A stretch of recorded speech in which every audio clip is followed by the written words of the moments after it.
sent to you all today.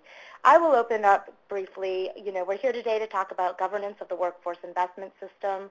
Region 5 did do some governance examination upon the implementation of WIA. However, we didn't systematically monitor governance after that effort until the initiation of the comprehensive review process in 2005. Since that time, we have been going out annually looking at different states, and part of our reviews have included governance. And so really this is an opportunity for us to share some of the issues that we've identified through those processes. And why is governance so important? As you all know, the workforce system has many stakeholders and entities with specific responsibilities. Within WIA,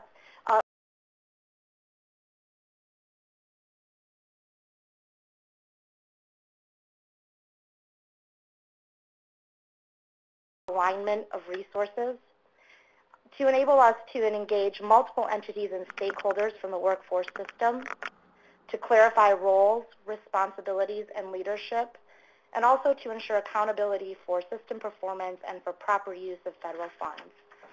It's also important because much of what we will cover today is actually required by the law, and so the requirements must be met to be in compliance.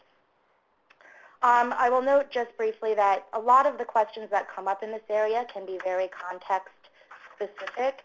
So our purpose today is here really to talk about many of the general requirements and some of the specific instances that we've run into out in the state and give you the best guidance that we can at this time. But I do want to note that local areas have many different dynamics, as you all know, and so that's something to keep in mind. You should always look specifically at what's going on in your area. So before we begin, we would like to ask you all a question. We'd like to get a sense of who is on the line, or at least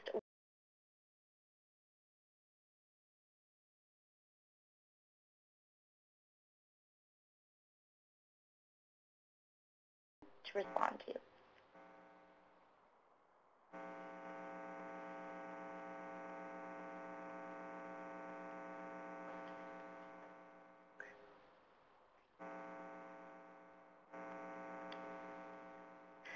So it looks like we have a lot of staff to local workforce investment boards on the line, as well as some one-stop operator staff. I think that's excellent. So we've got a good crowd today. Perfect, thank you. Today we will cover who are the key players in governance of a local workforce system, what are the agreements that are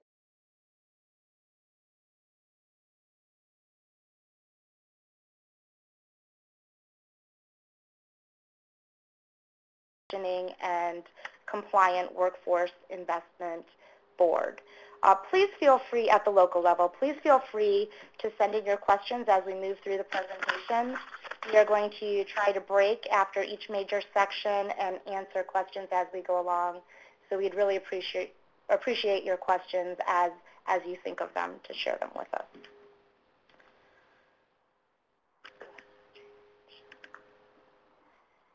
Just briefly to provide an overarching framework, I'll talk a little bit about the key players and then hand it over to Stacy. When most of us think of governance in WIA, we immediately think of state and local workforce boards, but of course there are a lot of other important players that contribute to governance.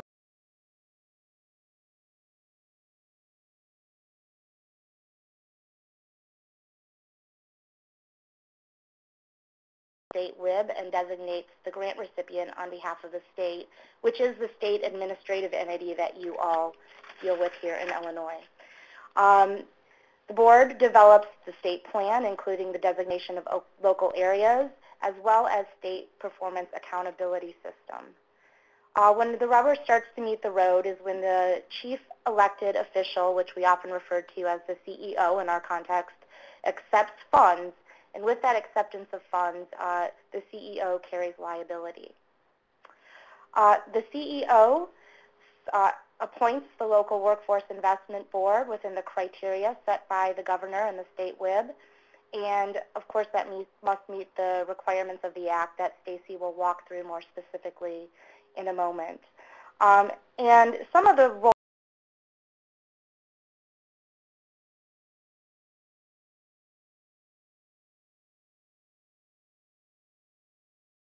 selecting the one-stop operator, negotiating performance measures, and establishing a youth council. We also all know that the Youth Council is part of the local Workforce Investment Board and really is charged with coordinating youth activities, connecting to the community, and contributing to the plan in the local area. We also, of course, have the required and additional one-stop partners. There should be an agreement between the local board with agreement from the chief elected official regarding one-stop participants, regarding the operation of the one-stop delivery system, as well as many of you sitting on the phone today, the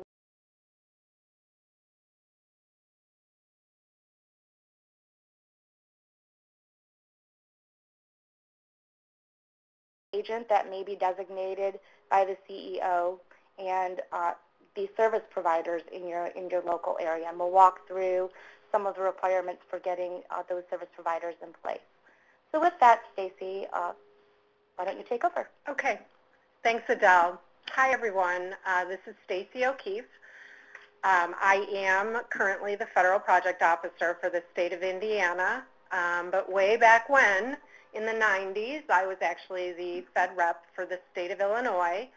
So I recognize some names that I'm seeing.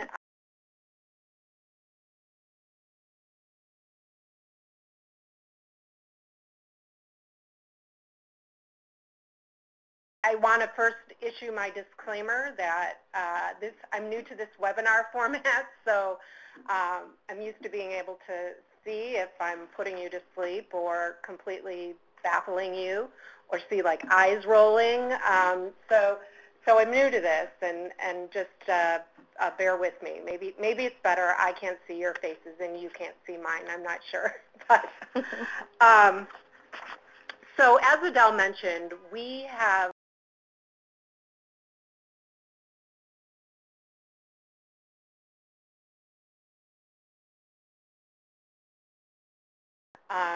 primarily as part of what we call our comprehensive reviews. And it's really been very enlightening for us. We're feeling now like we have a pretty good handle on some of the issues out there,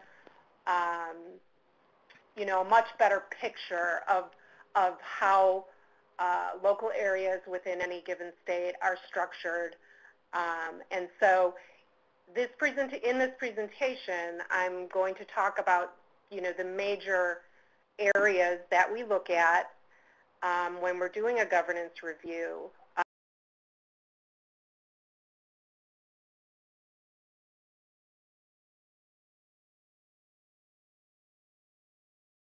About some of the issues that we've seen. And as Adele said, I'm going to try to stop after, you know, some major topic areas to try to take any questions that you might have.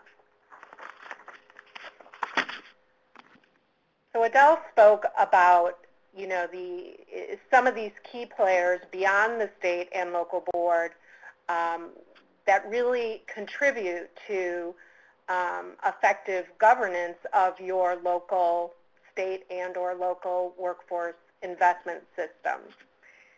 And now I'm going to talk a little bit about the agreements that need to be in place.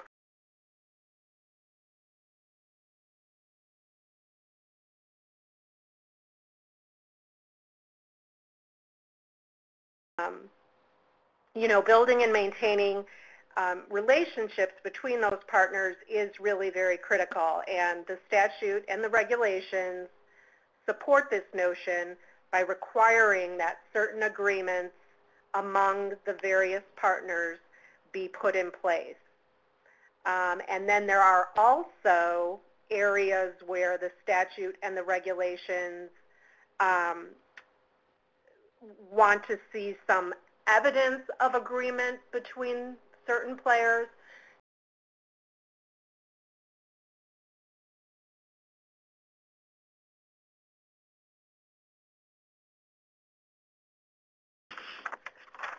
So agreements, you know, why are they such an important part of your governance structure? Really because what they do is, you know, they identify who the key players are, and they formalize the relationships among those key players. Agreements will also establish what the roles and responsibilities are of each key player, and will authorize, in some cases, authorize entities to serve in different roles and take on certain responsibilities. And so, you know, these agreements are critical. I want to talk first about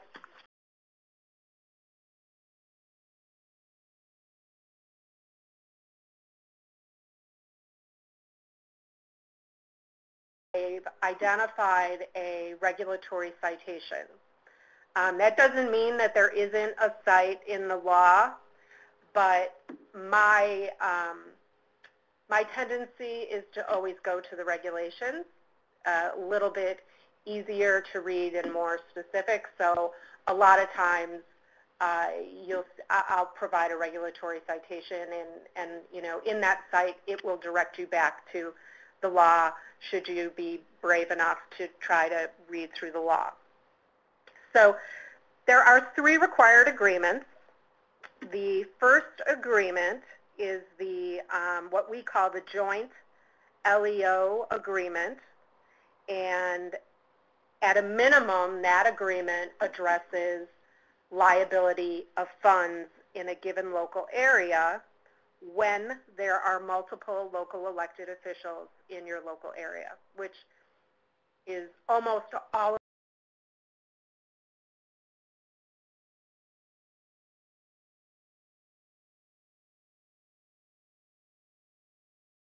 And so the expectation is that where there are multiple local elected officials, you will have, those LEOs will have a written agreement established to, at a minimum, identify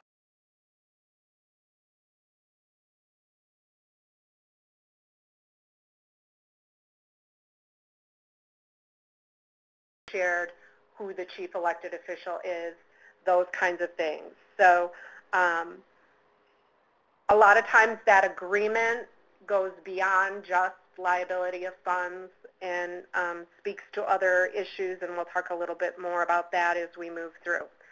So that's the first required agreement. The second required agreement is what we call the one-stop operator agreement, and I provided the site for that one. This is an agreement between the local board and the one-stop operator that specifies the one-stop operator's role and responsibilities.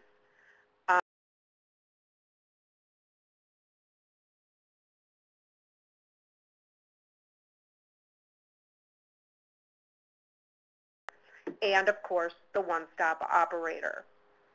And then, you know, as you all, I'm sure, know, the regulations speak to, you know, the range of responsibilities that a one-stop operator may have in any given local area. The one-stop operator may simply just be the coordinator of, you know, everything that's going to happen in that one-stop. And in some cases, the one-stop operator is the primary provider of services in the one-stop center. So that role varies, and, you know, that is why we like to see in the agreement very clearly what it is you do as the one.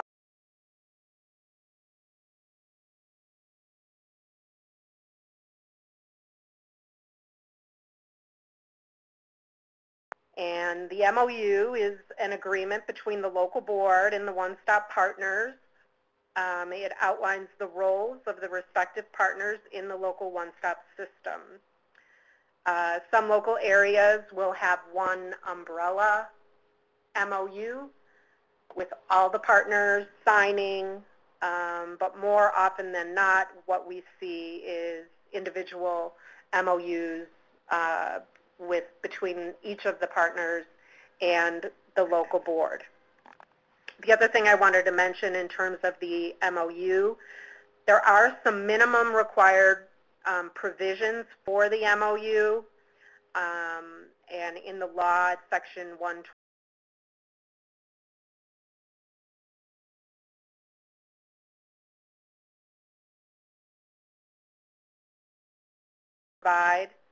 It needs to identify the funding and operating costs. It needs to speak to referral and how individuals will move through the one-stop, and the duration of the MOU and a process for amending the MOU must be included as part of that agreement. So we're going to talk in a minute about some of the issues we've seen surrounding these required agreements, but I wanted to take a quick poll and see how many of you think your local area has all three of these agreements in place. I'm seeing, oh, I was seeing 100%. I was very excited.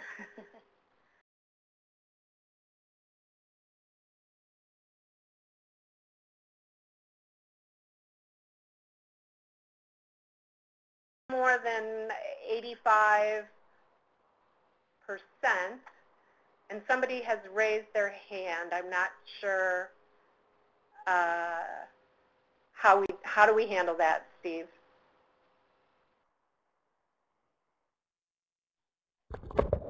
It looks like they lowered their hand now. Nothing. Okay, so, oh, they've lowered their hand. Okay. Oh.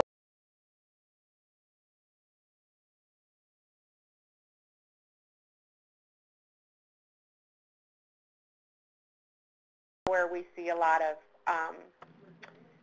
not necessarily issues, but some room for improvement in terms of agreements, required agreements. So, okay.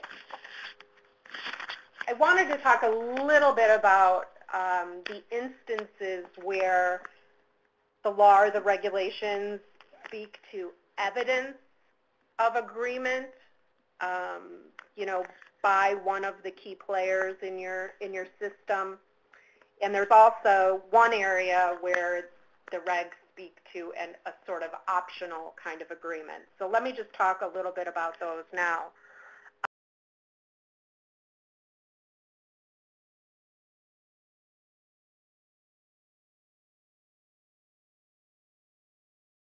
And the CEO in a local area, or CEOs, to enter into an agreement that describes their respective roles and responsibilities. While this agreement is optional, I believe the word used is may, that the CEO and the local board may enter into an agreement.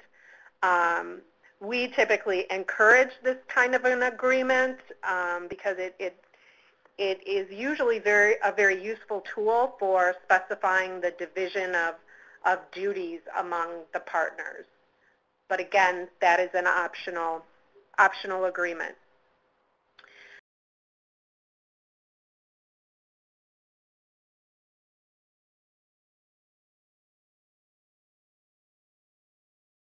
Be, you know, the WIA service provider, core and intensive services in the one stop. We need to see evidence of how the CEO has delegated out these responsibilities. You know, the CEO is the grant recipient, and as such, you know, has responsibilities under WIA. And in most cases, the CEO delegates his or her fiscal agent responsibility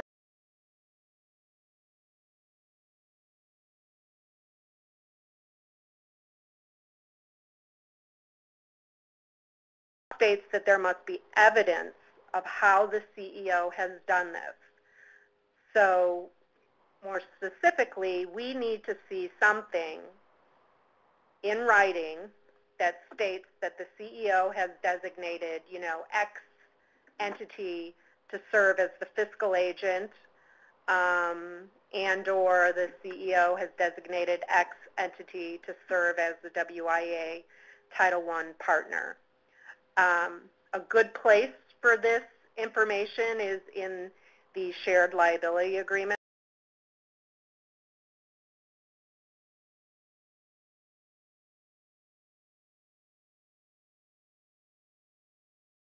We're handling or delegating our responsibilities as the WIA grant recipient.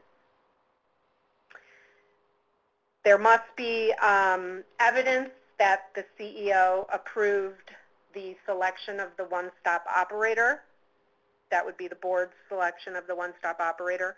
A good way to accomplish this is to have your CEO sign the required one-stop operator agreement.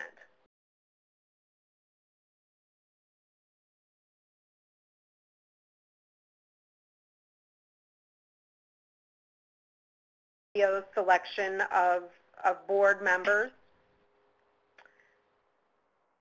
We need to see evidence that the CEO approved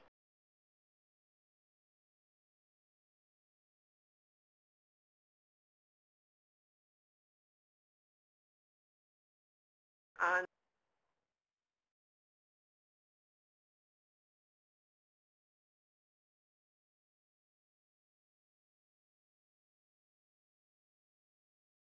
we're going to talk more about this arrangement later.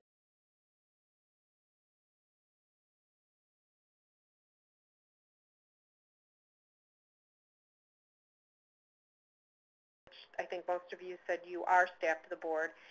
If you're also serving as the one-stop operator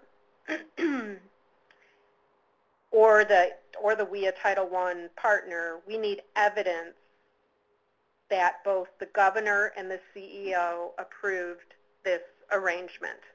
And again, we'll talk more about this as we move through the presentation.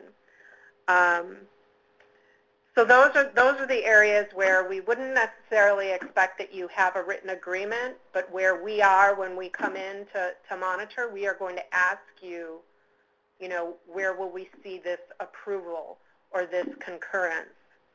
Our usual advice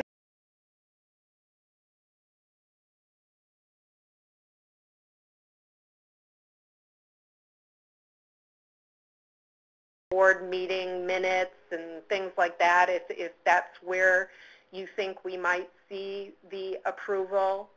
But that is much more difficult and doesn't always result in us finding what we need.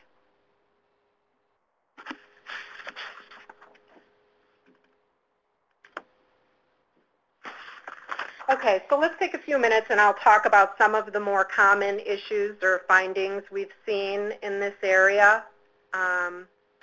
It is very common for us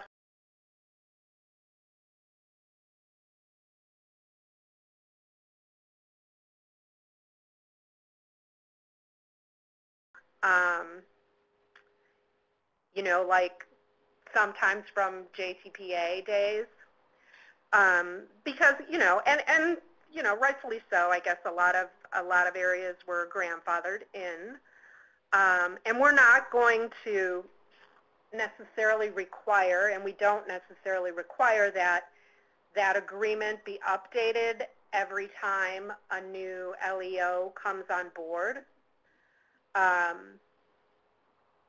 But we're going to apply some reason and some judgment to our decision around the state of your LEO shared liability agreement at a minimum, because typically what we'll see is that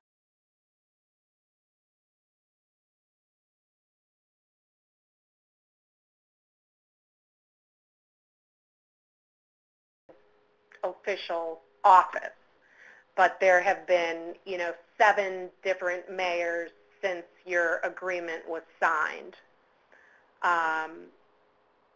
What we'll talk to you about in that case is how are you getting this agreement that was signed, 7 mayors ago in front of your current mayor, how are you communicating to him or her what his roles and responsibilities are, given that he or she did not literally sign the agreement.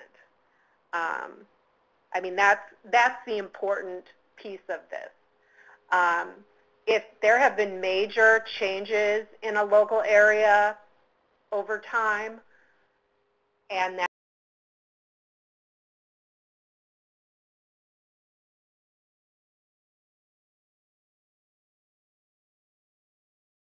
of course, if the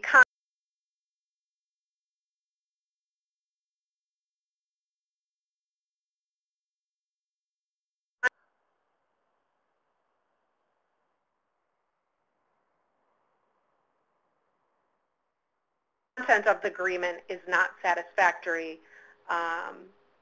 we will talk to you about that as well. In a lot of local areas, we're also finding that there is no one-stop operator agreement, and I'm not really sure why. You know, why that one would be missing. Well,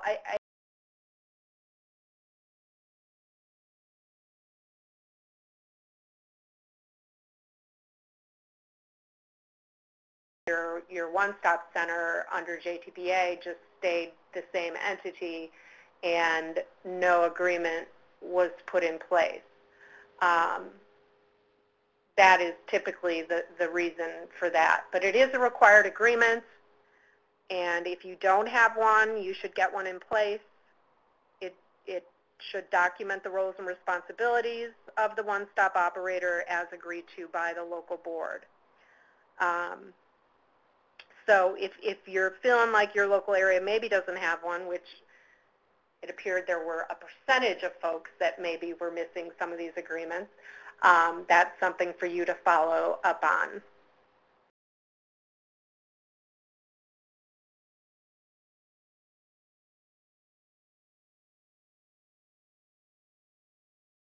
One-stop partners have not entered into MOUs with the local board.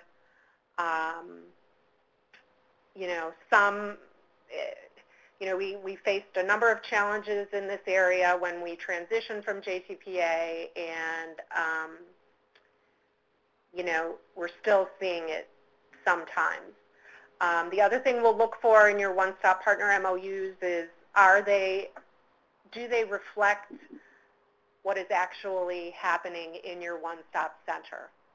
So, you know, you may have an MOU that you know, talks about the role of the Wagner-Pizer program and the Wagner-Pizer staff and the integration, but if that's not actually playing out, then that will be something we'll talk to you about. So now I think we're going to open it up for questions.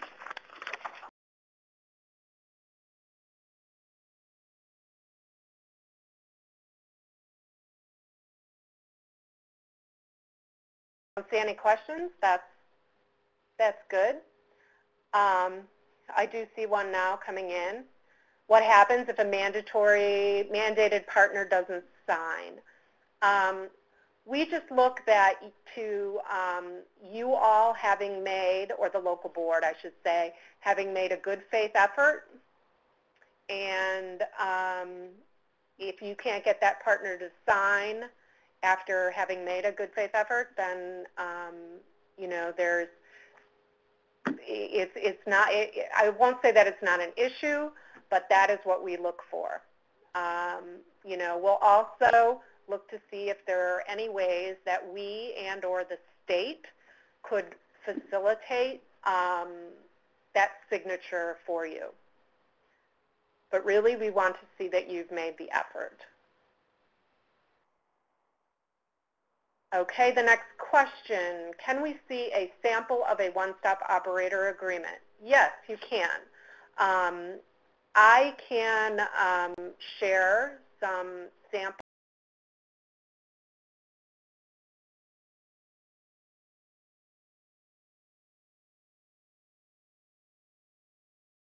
those out to you all. Trying to think of the best way. We can just share them with IWP. I will have Arlene share them with IWP. So we'll get them to IWP, to Julie and or Steve, and then they'll get them out to you all. Thank you, Adele.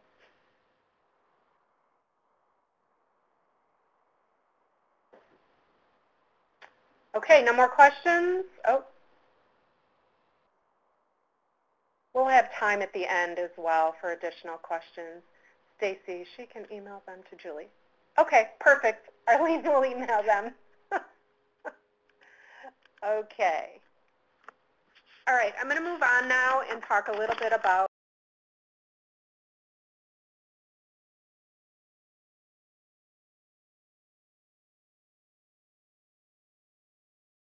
sort of seeing some issues with composition of boards even after all this time. And then we'll talk about the various functions of boards. I'm really only going to speak to required functions, but as you all know, there's a strategic sort of element to these boards that is also equally as important. We're just not going to get into that today. So who's at the table, or at least who is supposed to be at the table?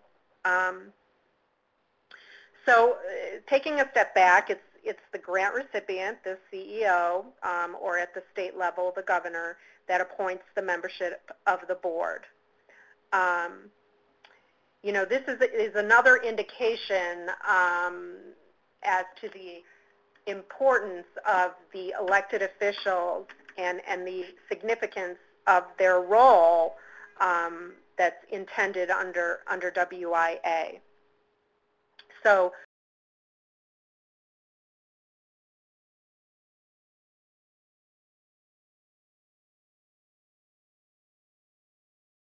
through, you know, the entire list of members, you can reference the citations that are on the slide for that. But just in general, your boards are expected to have and maintain a business majority. You're expected to have representation from the mandatory one-stop partners. Both the state and the local board are expected to have representation from labor, education, and economic development agencies.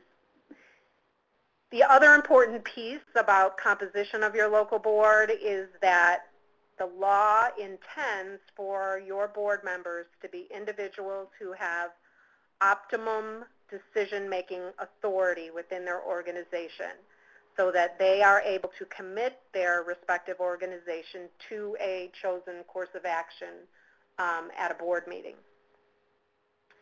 And just a little bit about the Youth Council. You know, it's really considered a subgroup of the local board, but it does have some unique membership.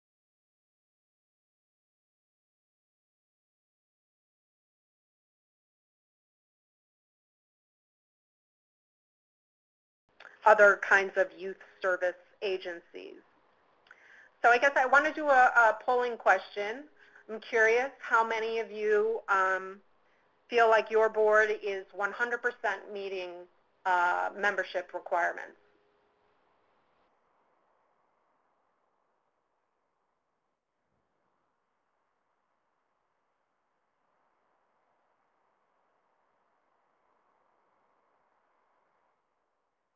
Okay, well, I'm happy to see that only 3% have absolutely no idea. That's good.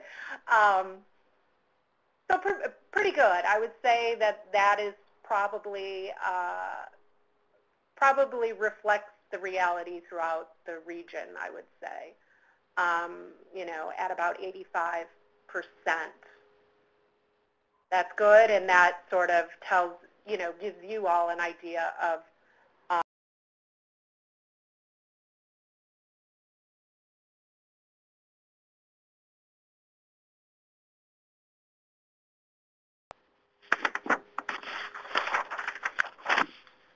So we are still seeing issues with membership.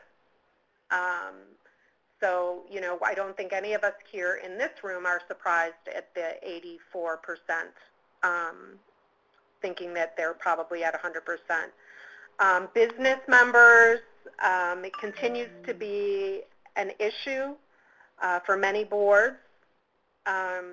It's challenging to engage your local businesses, and it's even more challenging to maintain their participation. Voc Ed also seems to be a particular challenge for many local boards. At the state level, vocational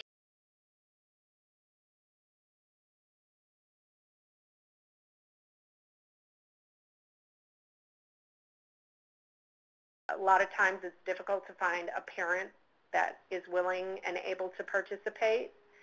And we're also seeing, you know, these youth service agencies where we like to see juvenile justice, for example, we're not seeing that. It's not unusual for us to see that that representation is not being fulfilled. And if we are on a review and we find that, you know, the membership is not complete, we just basically will ask you to do what you need.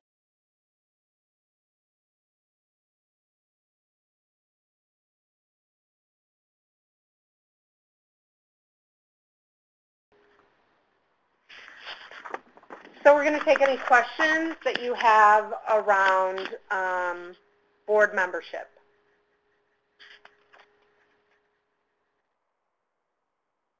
Okay, let's see.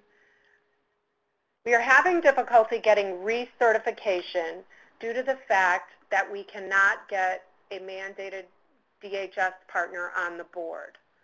What do you suggest we do? We've contacted DC.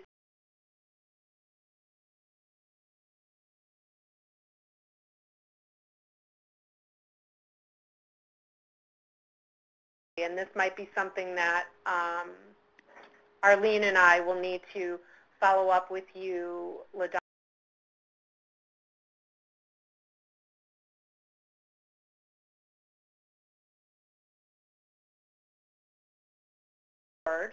Because DHS is not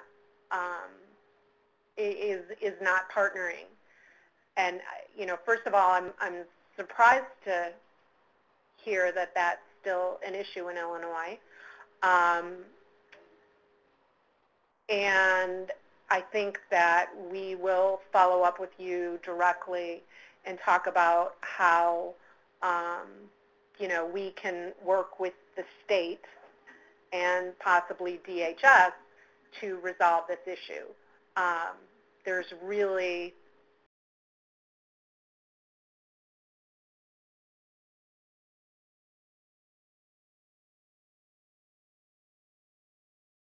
be able to get resolved for you. So we will follow up after this call. And just so you all know, Arlene Charbonneau, your Fed rep, is here in the room, so she's getting these questions down.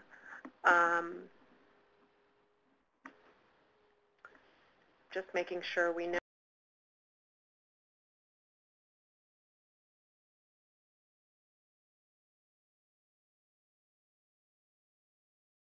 General questions.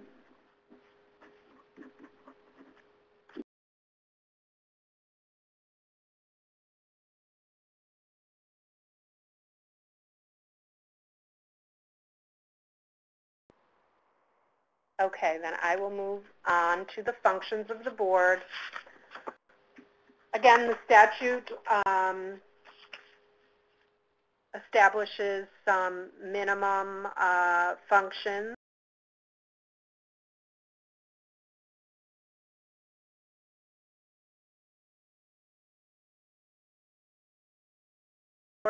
The local board and the youth council. I'm not going to go over every, you know, the entire list of functions, particularly at the state level, since you all are local folks. One thing that this slide is not all inclusive, but it lists some of the major functions for the state board. And so, for the state board, it's important to know that the statute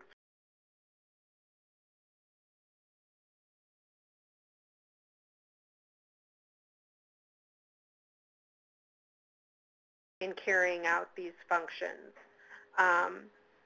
The intention of this is really to try to achieve an active partnership between the state board and the state administrative agency, in this case DCEO, that acts for the governor. But of course, we still see a lot of disparity in terms of how active the state board really is versus the role of the state administrative agency that is acting for the governor. But these are minimum required functions in an assistive role. So we do look to see how the board is fulfilling that role. And the next slide talks about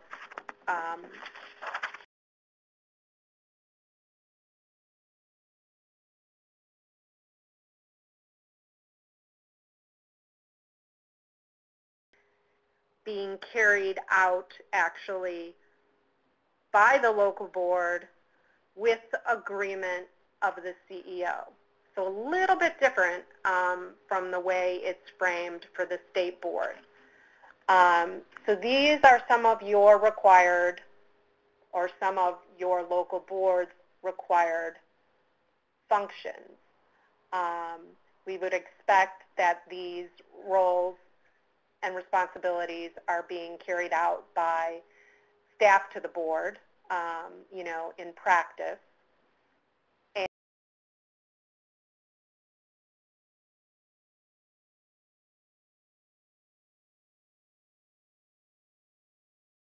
performing, as the case may be. I wanted to do a polling question to see how many of you think that your board is performing the required functions that I've just listed on the slide.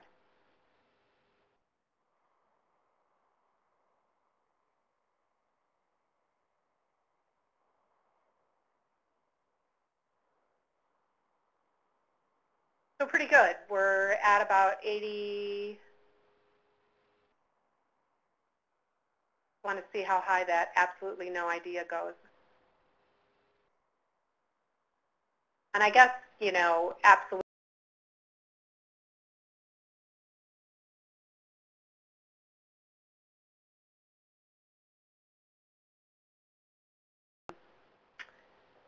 Pretty comparable to what we would see across the region.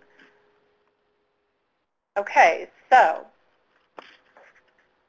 here are some of the more common issues we run into. And I will say that, it is actually rare that we see that a board is actually accomplishing all of its required functions. The board's oversight responsibility in terms of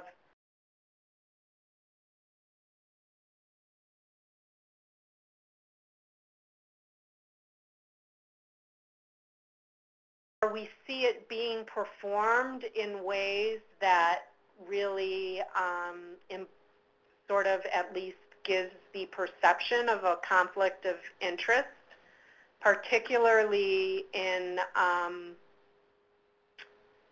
areas where the board and staff to the board still play multiple roles. So I will just say that the board is intended to have an independent oversight function. It needs to be able to achieve that independence in its oversight. And we typically will spend a good amount of time in any given local area talking about how to achieve that kind of independent oversight.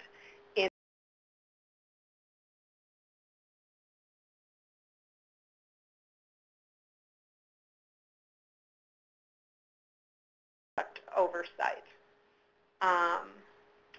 So we're here to tell you that you do, just in case you're not. The next one really relates to the state board and the local board. You know, both have roles in the WIA planning process, both boards. And again, there's a lot of disparity in terms of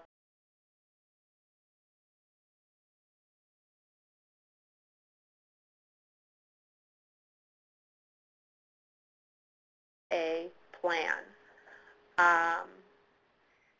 At a minimum, we expect to see that the board, whether state or local, has reviewed and approved the plan that eventually gets submitted either to us or, if it's a local plan, to the state. But that is a required function of your local board.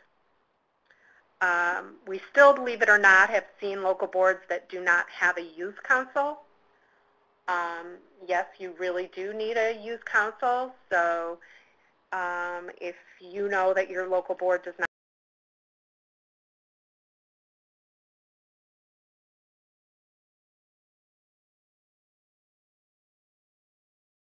have a role in negotiation of performance measures, and this is an area where we really see that the board, you know, really just did not have any role in that for a number of reasons.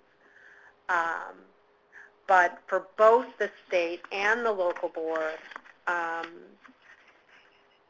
they are supposed to be engaged in the negotiation of local performance measures.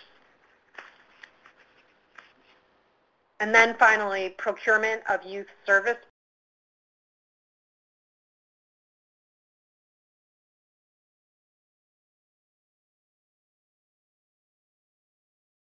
Awarding the youth service provider contracts. It is the local board that is supposed to award the contracts to the youth service providers. It is not the one-stop operator or the WIA Title I partner. It is the local board. So that's how we expect to see that procurement and contract award play out.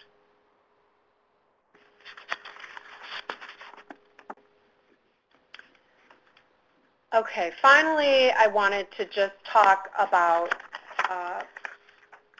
prohibitions for local boards, because this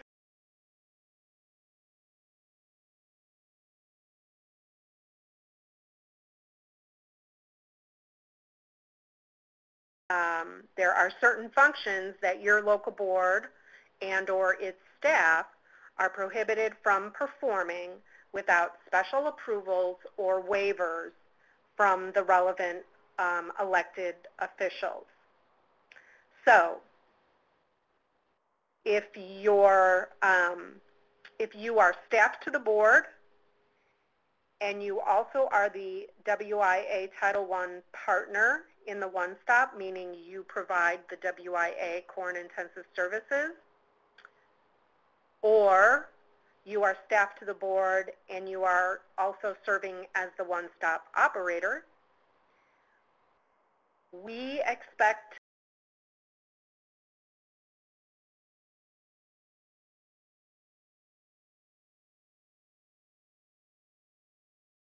the CEO and the governor for this arrangement, and that is specified in the law and the regulations. So even if you were grandfathered in your structure, you know, the one-stop operator could be grandfathered in, the local board could be grandfathered in, we still expect that the governor and the CEO have agreed to,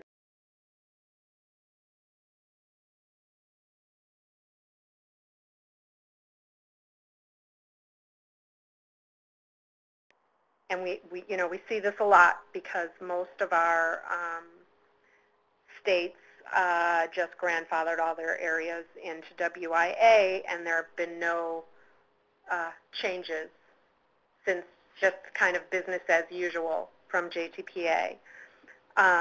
We see few, if any, situations where a local board is also serving as a training provider, but if this were to be the case in your local area, you actually need a waiver from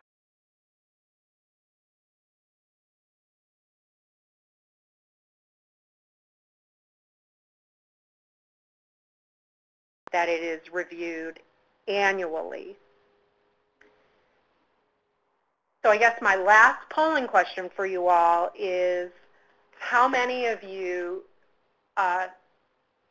in your local area, is the local board or its staff still wearing multiple hats?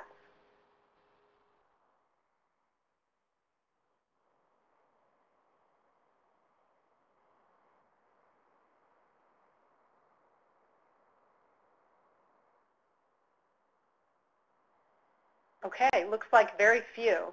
That's good.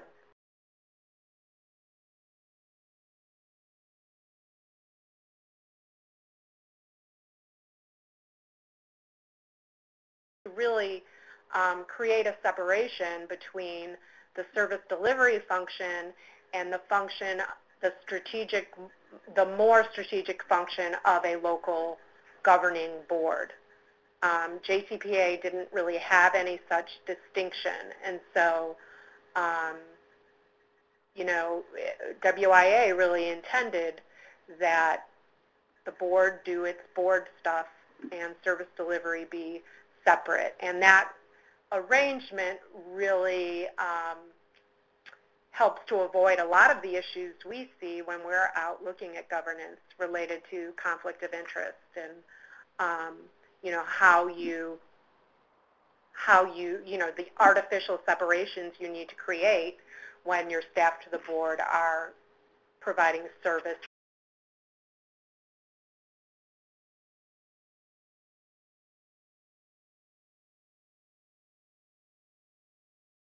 Brings me to the end, and we can take questions on, you know, board functions, board prohibitions, or anything else we covered today.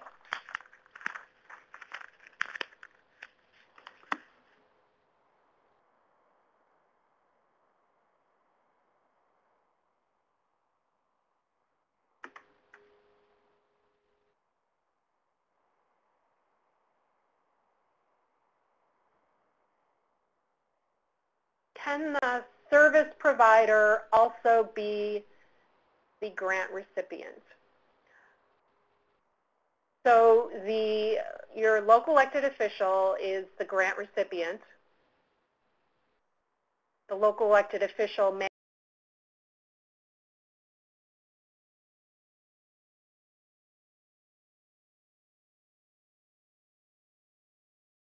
elected official can designate the WIA Title I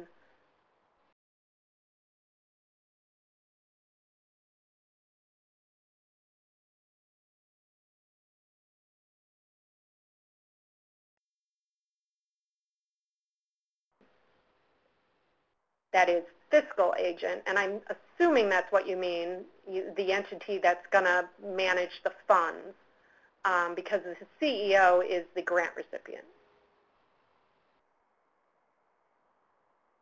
And please feel free if you have follow-up questions. I know this isn't that conducive to that kind of thing, but okay, good. It looks like we at least sort of answered your question.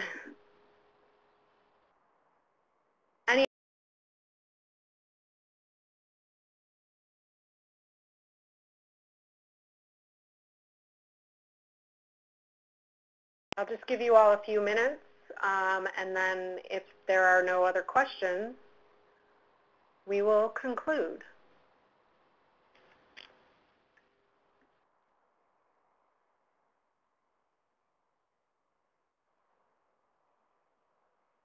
I see that someone else is typing in a question, so we'll wait a moment.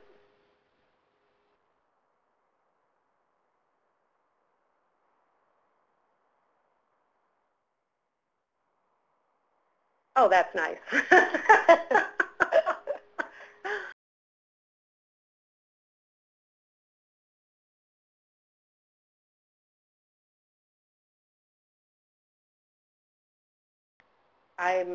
I think all of us here in the room were pleased to see the results of our So that polls. concludes for, our you know, webinar knowing for what today. I they're want to thank you worth. again.